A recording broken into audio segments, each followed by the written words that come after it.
welcome back to Juannie's tutorials. And for today's video, since we just recently celebrated Christmas and New Year, babalik work na tayo. And I'm gonna do a natural or no makeup look for my night shift. Yes, tama yan. I'm back to corporate world and syempre, kailangan fresh tayo, diba? Lalo na kung first day and it's first week of the year. So, kailangan bongga. So, una, naglagay muna ako ng moisturizer. Nakita nyo naman. And now, I'm gonna use concealer just to look more fresh and ma-hide yung mga pimple marks and pimples natin and yung mga puyat.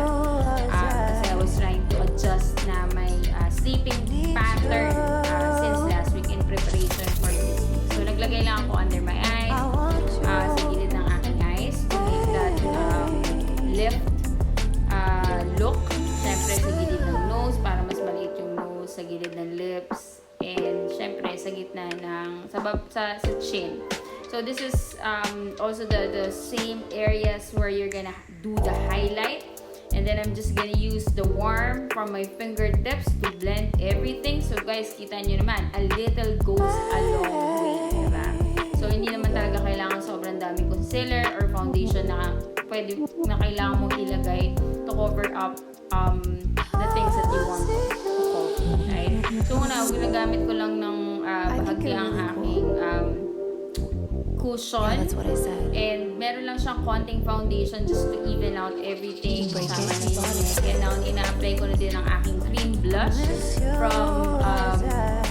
from the left towards to the apple of my cheeks. And syempre, para mas mukhang natural, meron din akong ilalagay sa side of my nose. And dinamay ko na din yung mata ko just to have some color din sa eyes.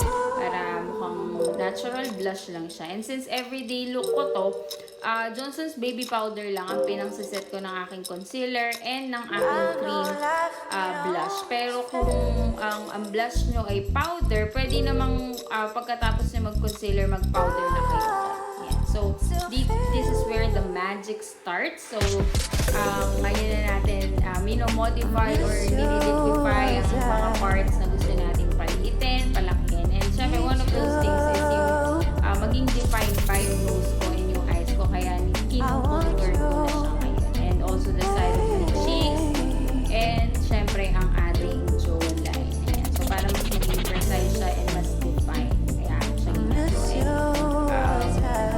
Now, I'm moving on to brows. So, pinifill ko lang yung mga empty spaces sa aking brows. Same with the other side. Ayan. So, as you guys notice, I start from the middle towards the end. And then I was using a brow mascara to even out everything. And to make it, feather look like. Kasi yung parang nakabrush yung yung brows ko. Nakabrush siya. Ayan, so nagkakaroon na siya ng definition, diba?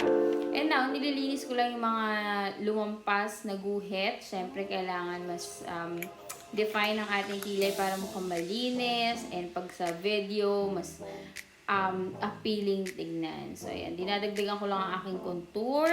Siyempre, para pag nag-highlight tayo, pak na talaga yan. So, diba?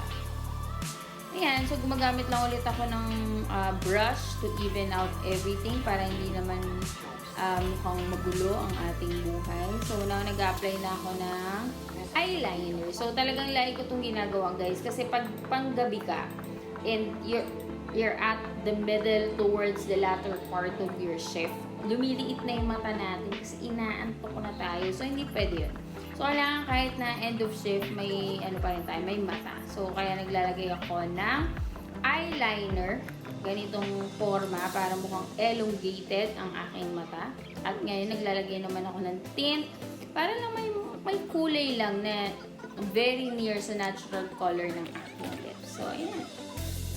At syempre, para tumagal to, isiset din natin ang ating eyelashes. And then, isiset din natin yung overall makeup. So, gumagamit lang ako ng eyelash curler.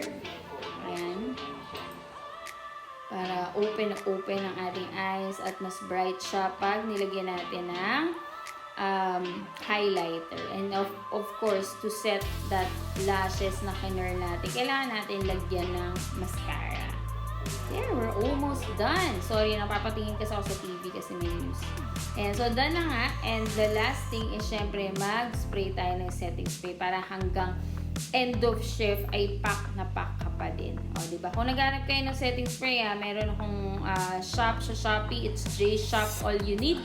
Pwede kayo mag-order doon. Murang-mura lang. I'm using e.l.f.